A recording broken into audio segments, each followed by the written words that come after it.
तत्सम पाठशाला में आप सभी का स्वागत है। एसपी शास्त्री आप सभी का पुनः स्वागत करते हैं।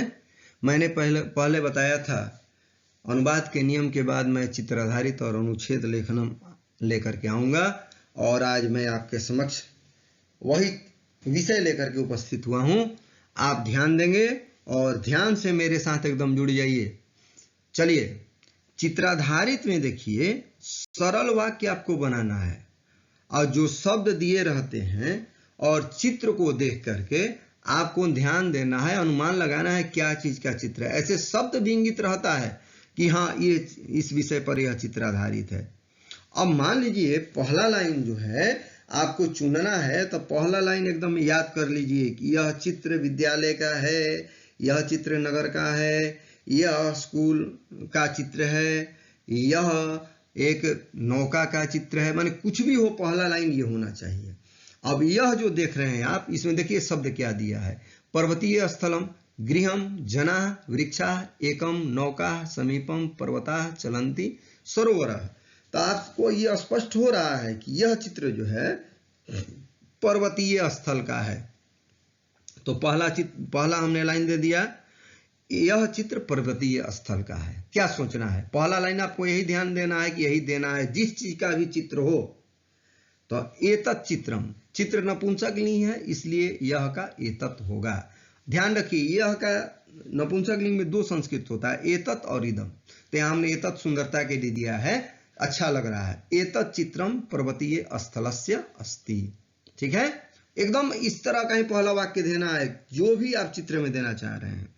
और दूसरा हमने वाक्य बनाया है विशाल से लेकर के, और सरोवर से हमने शब्द बनाया है। यहाँ एक सरोवर है, तो यहाँ का संस्कृत हमने अनुवाद में लिखा था, अत्र एकः विशालः सरोवरः वर्तते। है का भी संस्कृत 3 होता है, ध्यान रखिए, अस्ति, वर्तते, विद्यते। तो इसको आप पर्याय के रूप में डाल सकते हैं। ठीक है, हंसिए मत, ध्यान दीजिए, एकदम कॉन्सेंट्रेट कीजिए अपने दिमाग को और मेरे साथ जुड़िए। मैं क्या कह रहा हूं। अब सरोवर में नौका है, नौका से हमने बनाया। सरोवर में सप्तमी हो गया, सरोवरे नौका संति, संति का है। तो ये हुआ सरोवर में, अनुवाद में बताया हमने। चित्र में तो चित्र हो जाएगा, पर्वत भी है तो पर्वता अपि संति। नदी के निकट घर है। अब देखिए, इसमें नदी शब्द आया है, घर आया है, गृहम। तो घर को लेकर के हमें बनाया। कोई जरूरी नहीं है कि आप सब शब्द का समावेश कर ही दें। हर एक वाक्य में एक शब्द होना जरूरी है जो आपको शब्द दिया है। ध्यान है ना, एक ही शब्द, कोई जरूरी नहीं है कि अधिक होना चाहिए। तो निकट के योग में द्वितीय अनुवाद में हमने बताया था, इसलिए नदीम निक्षा गृहम अस्ति। अगला चित्र देखिए। अब ये देखिए, चित्र आपको लग ही रहा है कि बच्चे खेल रहे हैं, वो भी गेंद खेल रहे हैं। अब शब्द पर ध्यान दीजिए। पादकंदुकम, स्वास्थ्यप्रदः, क्रीड़ा क्षेत्रम, उत्साहेन क्रीडकाः प्रसन्नाः, त्रयः वृक्षाः क्रीडन्ति। अब आपको लग रहा है कि इसमें क्या है, साफ लग रहा है? हाँ, समझ गए, हमको लग रहा है समझ गया कि क्रीड़ा क्षेत्र का चित्र है। तो लीजिए, पहला वाक्य हमने दे दिया, यह क्रीड़ा क्षेत्र का चित्र है। आप जो कहे वही हमने वाक्य दिया। अब तो दिमाग में बैठ गया ना कि पहला लाइन क्या देना है। तो यह क्रीड़ा क्षेत्र का चित्र है। एतत् क्रीड़ा क्षेत्रस्य चित्रम विद्यते।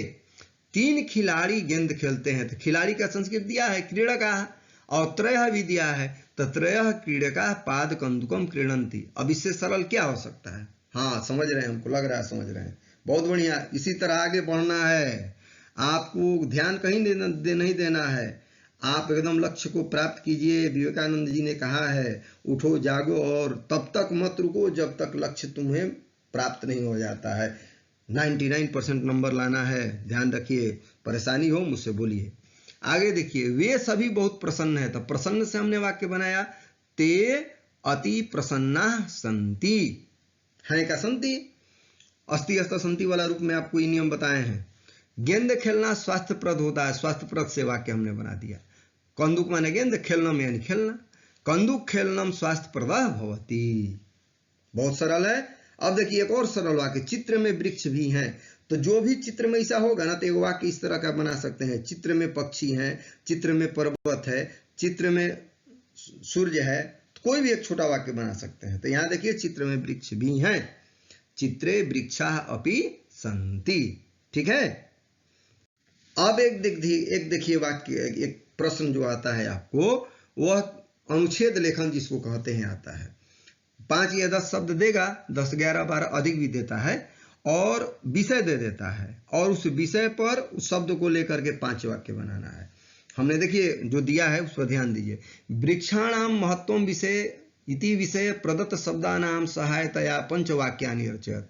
यानी वृक्ष के महत्व पर आपको 5 वाक्य बनाना है इसमें दिए गए शब्दों के द्वारा। तब देखिए कह रहा है कि वृक्ष ये बनाना है, तब महत्व है, हमने आवश्यक या महत्व, इस पर आवश्यकम भी लिख सकते हैं, तो महत्व शब्द हमने दे दिया है, लेकिन आवश्यकम, मानव जीवन में वृक्षों का बहुत महत्व है, या मानव जीवन में वृक्ष बहुत आवश्यक है, ये भी बना सकते थे, हमने महत्व दे दिया है। तो मानव जीवन में सप्तमी, मानव जीवन में वृक्षों का वृक्षाणाम अति महत्वम वर्तते। अनुवाद में ये सब बताए हैं आपको, ध्यान रखिए। वृक्षों का तो वृक्षाणाम षष्ठी बहुवचन। अब इसी में से चुन करके अब अगला हमने बनाया है प्राणवायु, ऑक्सीजन, ऑक्सीजन से हमने बनाया। वृक्ष ऑक्सीजन नामक प्राणवायु देते हैं, वृक्षा ऑक्सीजन इति प्राणवायु ददाति। अब लट लकार का रूप है। अब इससे सरल क्या होगा? हाँ समझ रहे हैं, ठीक है, बहुत अच्छी बात है। हम चाहते हैं कि आप ऐसे ही समझिए और जानिए। यह पर्यावरण को शुद्ध करता है, तो पर्यावरणम शोधयति आपको शब्द दिया ही है, तो अयम केवल जोड़ दिए हैं हम, अयम पर्यावरणम शोधयति। ऐसे ही आपको दिमाग लगाना है परीक्षा में, एकदम सटीक और सहज सरल शब्द। वृक्ष भवन निर्माण के लिए लकड़ी देते हैं, तो भवन निर्माण एक काष्ठम है, तो हमने लगा दिया वृक्ष भवन निर्माण एक काष्ठम यक्षति। हाँ यक्षंती भी है, तो यक्षति हमने दे दिया एक वचन में। यानी कोई एक शब्द आपका होना चाहिए। अब पक्षियों का आश्रय, आश्रय खगानाम आश्रय शब्द दिया है, अयम खगानाम आश्रय भवति, यह पक्षियों का आश्रय स्थल है। ठीक है, बात समझ रहे हैं? अति उत्तम। जब बात समझ रहे हैं तो सब्सक्राइब हो, लाइक करें और दोस्तों के साथ शेयर करें। विद्या ऐसी चीज है कि आप जितना ही बांटेंगे एक दूसरे में, आपकी विद्या बढ़ेगी। इसलिए सब्सक्राइब, शेयर और लाइक बहुत जरूरी है, करते रहें। और उससे मुझे खुशी भी होती है कि चलिए कुछ बच्चे हैं, कुछ क्या ज्यादातर बच्चे जिनको समझ में आया, उन्होंने इस विषय को आगे लेके गए। चलिए, थैंक यू, धन्यवाद। अब आगे बढ़ते हैं। ये जो है अब एक और चित्र आधारित, कन्या मेघा कुटीरः उदेति पश्यति महिला धान्यम चटका कृषि क्षेत्र। ठीक है, तो अब ये देखने से आपको क्या लग रहा है? कृषि क्षेत्र शब्द भी है, तो कृषि क्षेत्र का तो चित्र होगा। पहला लाइन ओ समझ गए, पहला लाइन तो हमको लग रहा है आप लोग एकदम बहुत जल्दी समझ गए कि ऐसा ही हमको देना ही है। ठीक है, बहुत बढ़िया, समझ गए। तो यह चित्र कृषि क्षेत्र का है, एतत् चित्रम कृषि क्षेत्रस्य विद्यते। बहुत बढ़िया। एका महिला धानम रोपयति, हमने महिला धान्यम शब्द से बनाया है, तो एका महिला धान्यम रोपयति, रोपती है। कुछ तो क्रियामूलक शब्द को ध्यान रखना होगा आपको, जैसे रोपयति है, रोपने का अर्थ में होता है। ठीक है, आकाश में पक्षी है, इस तरह का वाक्य मैंने पीछे भी दिया था, में तो गगने, और चटका मैंने पक्षी होता है, संति, बहुत सरल वाक्य। खेत में कन्या भी, एक लड़की खड़ी है ना, देखिए एक लड़की खड़ी है, तो क्षेत्रे एका कन्या अपि अस्ति, सरल वाक्य। खेत के निकट कुटिया है, तो निक्सा के योग में द्वितीय होता है, तो क्षेत्रम हो जाएगा। निक्सा कुटीरः वर्तते। कोई परेशानी हुई नहीं? बहुत बढ़िया। इधर उधर मत झांकिए, अब मेरे साथ एकदम सामने देखिए, मैं जो कह रहा हूं उसको सुनिए। एक और चित्र आपको हम दे रहे हैं। अब चित्र देख लीजिए, अपने आप आपको स्पष्ट हो गया, हमको तो कहना ही नहीं पड़ रहा है, जितना जल्दी आप समझ रहे हैं। पहला लाइन आप समझ गए, यह उपवन का चित्र है, शब्द भी दिया है, उपवन दोला वृक्ष अधः मेघा बालकः पत्राणि फलानि पक्षिणां मेघ। तो ये तो पहला लाइन आप तो जान ही गए। मुझे बहुत खुशी हो रही है इस बात को लेकर के। यह उपवन का चित्र है, एतत् उपवनस्य चित्रम वर्तते। बहुत सरल है। अब कहिएगा कि हम कैसे जान गए, तो हृदय की बात है ना। जब आदमी कुछ बताता है तो अपने आप मन में हो जाता है कि नहीं आप समझ गए, हृदय अंदर से बोलता है इस बात को। इसलिए मैं बार बार बोल रहा हूं कि पहला लाइन तो आप समझ ही गए। बालिका झूला पर बैठती है, तो दोला मतलब झूला, तो बालिका दोलायाम, दोला का रूप लता पर चलेगा, लतायाम सप्तमी का रूप लगा ना, तो बालिका दोलायाम उपविशति। चित्रे में अनेक वृक्ष हैं, इस तरह का वाक्य पहले भी आया है, बहुत सरल है। चित्रे अनेक वृक्षा सन्ति, दिक्कत है नहीं है, समझ रहे हैं। वृक्ष के नीचे एक बालिका है, तो नीचे का संस्कृत अधः, अब बालिका शब्द ही है, तो वृक्ष से अधः एका बालिका विद्यते।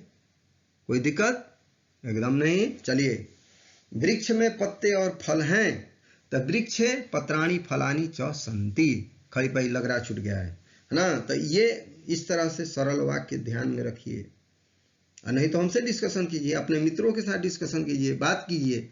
सारी समस्याओं का हल पूछने से होता है। जो चुप हो गया थोड़े समय के लिए मूर्ख बनता है, और जो नहीं पूछता है तो वो जीवन भर मूर्ख बनता है। इसलिए आपको जीवन भर नहीं बनना है, पूछना है, समझना है, हम आपके लिए हैं। अब एक देखिए, एक हम लोग फिर गद्यांश जाने, जो अनुच्छेद लेखन का है प्रारूप, अथवा में आता है, ये या चित्र बनाइए या अथवा ये कीजिए। तो दिल्ली नगरम इति विषय प्रदत्त शब्दानाम सहायतया पंचवाक्यानि रचयत। दिल्ली नगर के विषय में लिखना है 5 वाक्य आपको। शब्द दिया है राजधानी, ऐतिहासिक स्थानानि, प्रदूषणम रक्तदुर्ग, विशालानि पुराण दुर्ग, भवनानि, जंतुशाला, प्राचीन इंद्रप्रस्थ नगरम। अब देखिए, जितने शब्द दिए रहते हैं ना, उसी जो वर्णन है उसी से संबंधित रहता है। राजधानी शब्द है तो दिल्ली राजधानी है, ये है। यहाँ ऐतिहासिक स्थान नहीं है, प्रदूषण भी काफी है, लाल किला है, रक्त लाल किला, विशाल माने बड़े, पुराना दुर्ग भी है, भवन है, जंतुशाला है, प्राचीन नाम इसका इंद्रप्रस्थ है। अब कितना सोचिए, पहला लाइन तो आप जानिए गए, बहुत बढ़िया, जो जितना जल्दी समझ रहे हैं बहुत खुशी हो रही है मुझे। दिल्ली नगर भारत देश की राजधानी है, दिल्ली नगरम भारत देशस्य राजधानी विद्यते। सबसे सरल वाक्य, इस तरह का वाक्य जानेंगे। पटना पर लिखना होगा तो पटना बिहारस्य राजधानी वर्तते, हैं? दिक्कत है नहीं? दिक्कत है। इसका प्राचीन नाम इंद्रप्रस्थ नगर है, तो इंद्रप्रस्थ नगर से हमने बना दिया, अस्य प्राचीन नाम इंद्रप्रस्थ नगरम अस्ति। यहाँ अनेक ऐतिहासिक स्थान हैं, तो अनेक ऐतिहासिक स्थान का दिया है, ऐतिहासिक स्थानानि, तो अत्र अनेकानि ऐतिहासिक स्थानानि सन्ति, या खाली यही लिख सकते हैं, अत्र ऐतिहासिक स्थानानि सन्ति, ये भी हो सकता है, हमने अनेक जोड़ दिया है। नगर में रक्त दुर्ग, पुराण दुर्ग और जंतुशाला है, तो नगरे अभी आप तो भूल ही नहीं सकते हैं, रक्त दुर्ग, पुराण दुर्ग, जंतुशाला च वर्तते। और का तो संस्कृत लिखिए ना, च का प्रयोग हम लोग पहले भी किए हैं अनुवाद के नियम में। यहाँ विशाल भवन भी है, तो विशालानि भवनानि शब्द है ये इसमें, तो अत्र विशालानि भवनानि अपि सन्ति। हमको तो बहुत खुशी हो रही है कि आप ध्यान दे रहे हैं और आप लाएंगे, अच्छा नंबर लाएंगे। आप मेरी बातों को ध्यान से समझें, जाने। चलिए, सब्सक्राइब अवश्य करें, शेयर करें मित्रों के साथ, लाइक करें। पुनः मैं दूसरा भाग लेकर आपके समक्ष आऊंगा, तब तक के लिए धन्यवाद, थैंक यू।